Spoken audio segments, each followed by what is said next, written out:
Hello and welcome to another Daily Muppets. In today's video, I want to talk about Ahmad, Bruno, the midfield, the center backs, the sales, the US tour, and all of that. So, I actually don't have an intro to play today. I need to whip up Jevin to cook up something new for us. So, let's just get straight into it. First and foremost, I covered a lot of this in the live video yesterday, kind of talking through the different things that were ongoing, the different things that were happening, and everything else that was kind of occurring. But I wanted to lay it out a bit more concisely and simple in this video. Amad Diallo. And obviously, this is a positive. This is really great news, frankly. A while back, I think it was in May, I mentioned on a video that there was potential that he would be up for a new contract, and that was set to be a topic. Now, it has been essentially confirmed for me, as well as now reported by others, that he is likely to be in talks for a new contract at the end of summer, and that would be the same for any new contracts that we do. They're likely to become a subject of discussion at the end of summer rather than right now once we're done with our major moves. But Ahmad is due to get a new contract, and he is due to and has been told he is set to play an important role in the team this year. Now, obviously, that's always going to be based on performance, and one has to seize those opportunities. Obviously, we could see by his first preseason game, he looks up for the task, and with all the different forwards we have and the different dynamics we have in place, it really is, for me, his for the taking to make this work and to nail down a spot, but also to get something important. So that is something that I think it remains to be seen here how he does, but he should do well. I have really high hopes for Ahmad. He's obviously a player who has the confidence, and when the opportunity presents himself, he seizes it. When we saw how he played last year, when he came on, he played amazing. He was exceptional, and I think that he was good, and so I would expect he does take that opportunity. But we have a lot of games, and so in thinking with our forward line, what I hope to see a lot next year, and obviously we're going to have to with all the players that we have, is a lot of rotations. And I know that in a lot of lineups and things, I'm putting like the Rashford, Xerxes, and Garnacho, but that doesn't mean that means that's going to be every game or even most games. We have so many options now to play with, and we know Rashford, Garnacho, Xerxes, and Højlund are going to be key players, and now Ahmad for sure as well, with Jadon Sancho potentially in there too. So there's so many permutations that could work that I think it's really giving us a lot of options. And with 60 games to play, the Europa League, all of that, I hope we use them. But Ahmad's set to play an important role and very likely to get a new contract at the end of summer. So that is good news.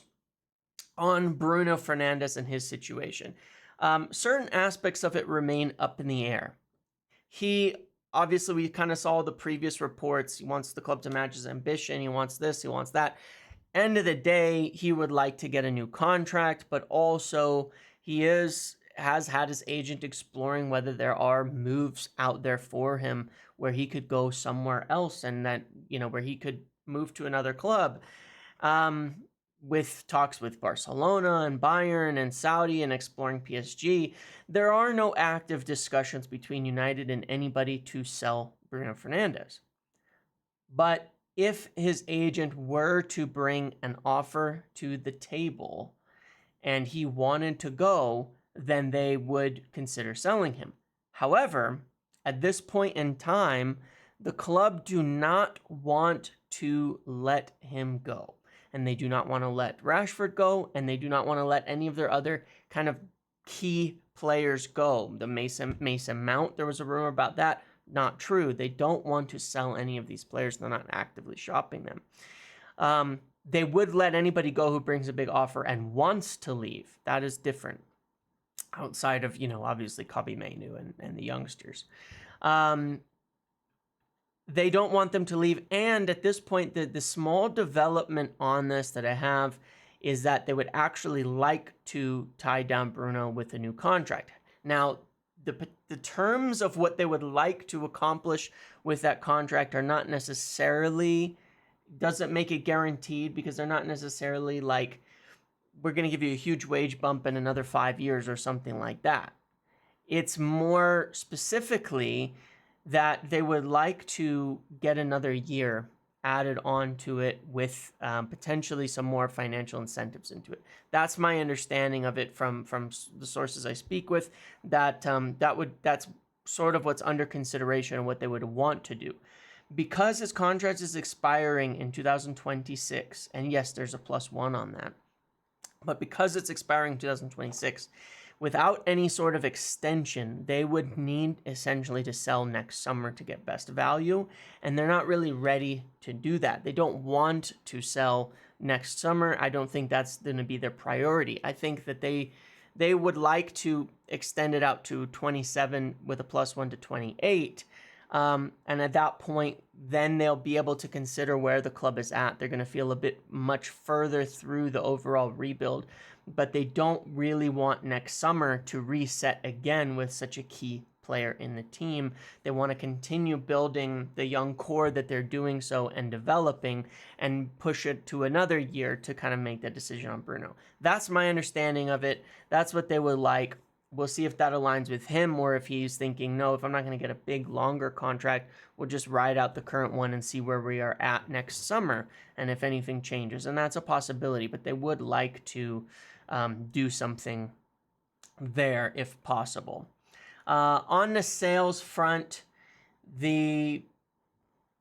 let's see, just look at my notes here.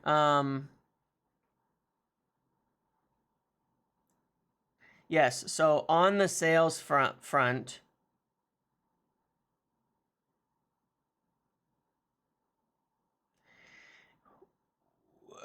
basically, Scott McTominay, let's talk about Scott McTominay first. There's been interest in Scott McTominay, of course, from Turkey, as well as especially Fulham are interested as well. And at this point in time, they are looking to potentially buy him. They have other choices, but it was reported again by Sky, and we've been talking about this the last couple of weeks, that they're likely to make another offer for him. And he has been reviewing his situation. We know that Ten Hag would like to keep him.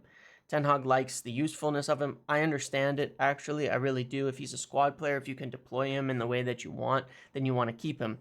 But the issue is him.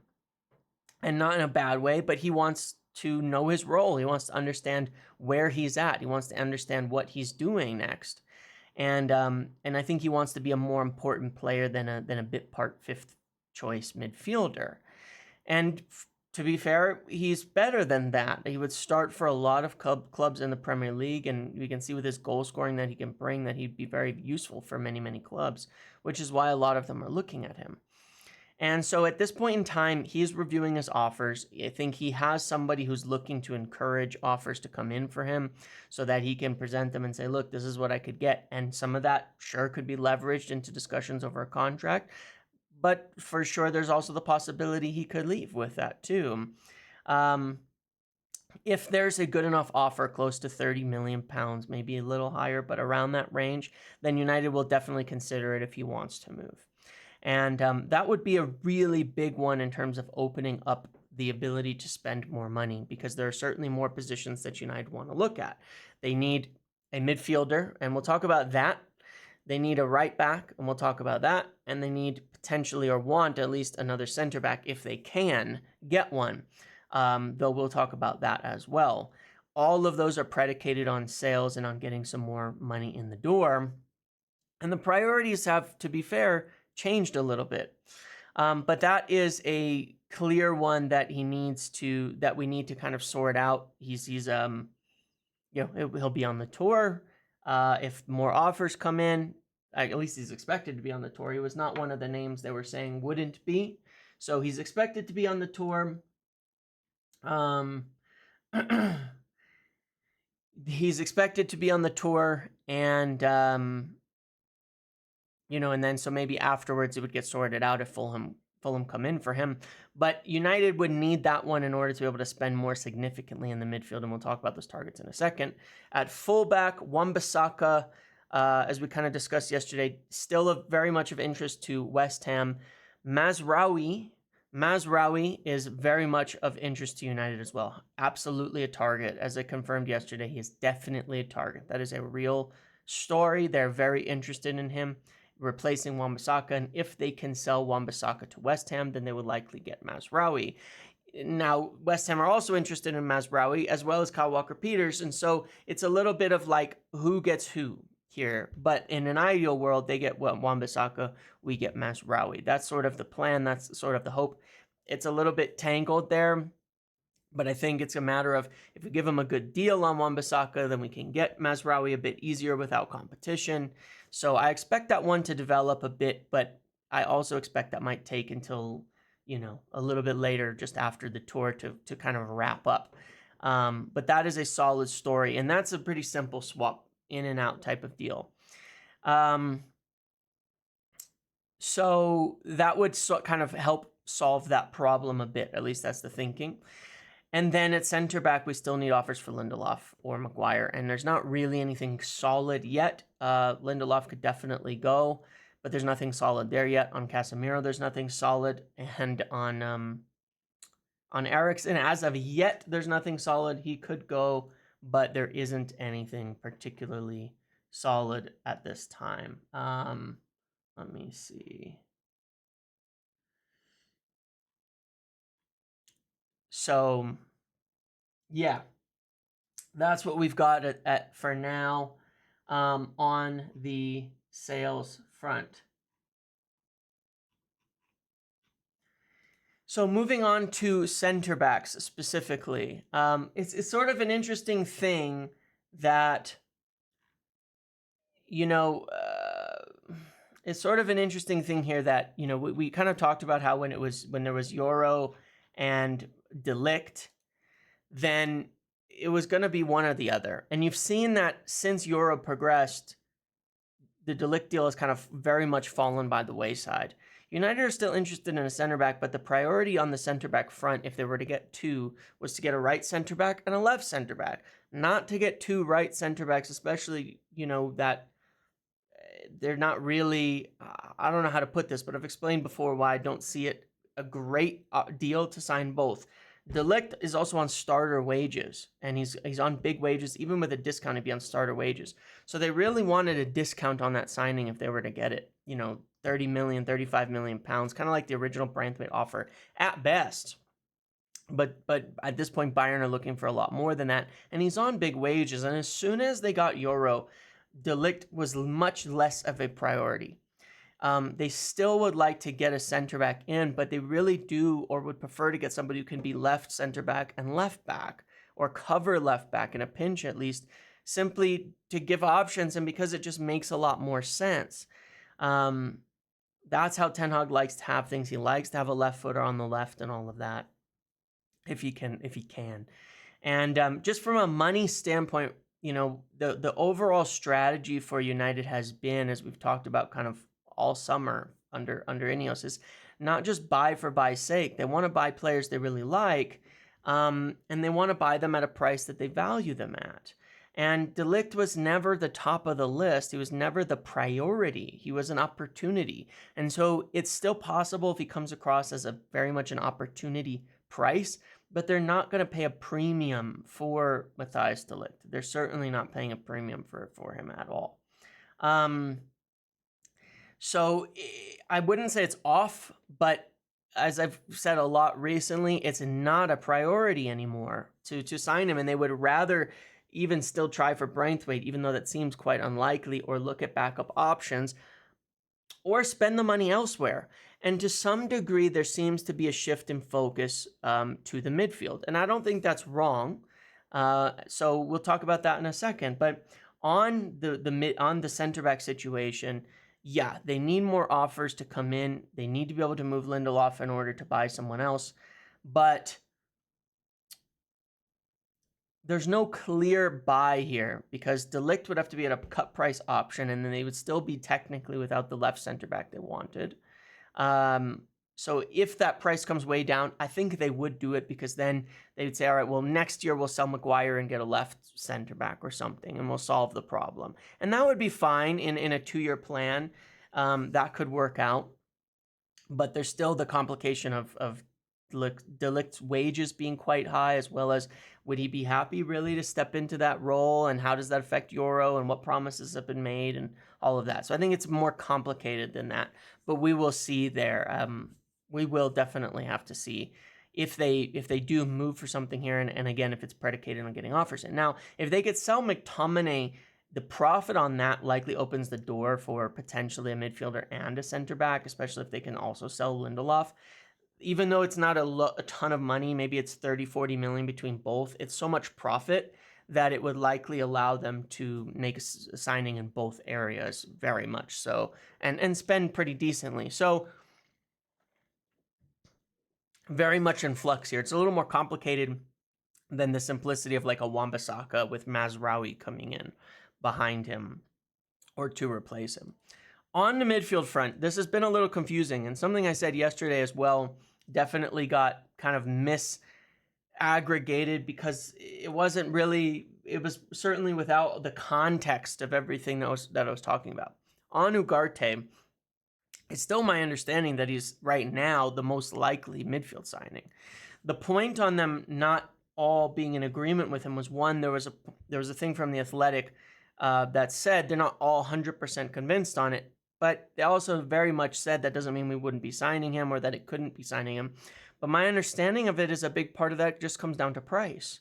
They're not 100% convinced to the point where they're going to pay 50-60 million for him. We've talked about that. That's what's not going to happen. If they can get a good deal on him, they're very keen on getting that done. If there's a good deal on the table, then they would absolutely get it done.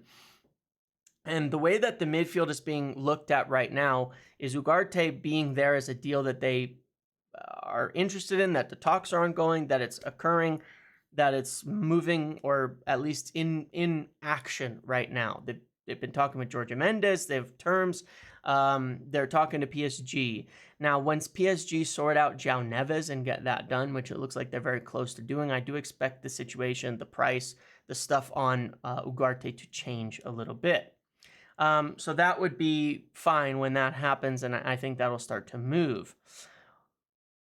When it comes to the other options that are all being named, Fofana, Zubimendi, all of that, there's an article by Luckhurst this morning that talks about this that does frankly align with how, as I understand it. These are all being looked at as kind of alternative options because they're not going to spend that big money on Ugarte. Zubimendi is liked, but he's viewed the price is also quite high on him. Fofana could be a better priced option, but I'm not sure they view him as the ideal fit profile-wise or personnel-wise, as he's a bit more of a Kobbie Mainoo backup than he is like a 6. But he is also an all-rounder, so he could fit in there for sure and give them more options. So they're looking at these alternative options, and I think as you go down the list, then you get to something like Amrabat, where, as I said, I don't believe there's really any plans to sign him. I understand there's talks about whether approaching Fiorentina about maybe restructuring something. As I see it, that would be, as I understand it anyway, that would be a very much like last-ditch emergency type of deal, where maybe they get him even just on a straight loan again with a loan fee, and then he's a free agent afterwards. I know that's unusual, but there's no reason it can't happen if nobody else wants to buy him from Fiorentina. But like much more of a last-ditch type of option for United, because I know that they're not really wanting to bring him in as like a priority. They didn't want to pay that option. And he'd be, maybe if we sold Scott, then we'd get a midfielder and Amrabat as like that emergency, like 6th player. But then there's even the consideration of whether they use Toby Collier in that role. So they're not convinced of that. I'm certain of that, and I don't think that there's still solid plans to sign him. I think it's a backup emergency option that's sort of there, as I said once a while back, to kind of make up the numbers if needed, but not plan A at all, and probably not plan B, but we'll see what happens. So I would expect that once João Neves moves to PSG and that gets done, we'll see the Ugarte thing progress or fall apart, and their meantime exploring other options. Additionally, if they can sell Scott McTominay and have more money, then I think things will start to shift a little bit in the midfield, because right now I'm not sure how much we can spend at that point. So it's complicated. It's still a bit of a mess, but I wanted to clear that up. United do like Ugarte, and I would still say at this point he's most likely signing in the midfield, but at the right price. They're not convinced at 60, 70 million at these ridiculous numbers, and they're not going to pay that. It's just not going to happen. And so that's why they're keeping their options open on others. But yes, so I think that summarizes it pretty well, everything that's going on. Ahmad, important player, new contract. Bruno, they'd like to extend it a little bit, and unless he brings an offer, they definitely don't want to sell. McTominay, we could expect more offers to come in soon and see where that goes. Center back has sort of shifted in its priorities, with Ligt no longer the urgent or priority player after signing Euro, kind of as expected. We'll have to see based on outs if they find someone else lined up for that left center back spot, or if Ligt's price comes way down and makes it more important. And then in the midfield, still I believe Ugarte to be the most likely signing, but they are checking out a lot of alternatives because they're not going to pay that kind of major pricing on him. And then some emergency things like Amrabat or all of that. That summarizes it. Tour starting now. They're all flying out like as we speak, as I'm recording this. There was some question on Xerxes, I think a little bit of a misunderstanding, because he was originally, the idea was hearing that he was expected to return like this weekend or something, or that was like his expected return date was like this weekend or mid next week or early next week. But he's not going to be joining up with the U.S. team, it sounds like. I think it's just too complicated. So he may return back to Carrington and train. I don't know, but then he'll join up with everybody afterwards. It would have been nice to see him there, but at least we get Lenny Yoro and most everybody else. It should be pretty much everybody else on the senior team that has been training, and most of the youth players that were playing in Scotland and in the other games. So should be a pretty fun tour. And yeah, that's what I've got. So thank you all for watching. Make sure to like, comment, subscribe, turn notifications on, and I will see you in the next video.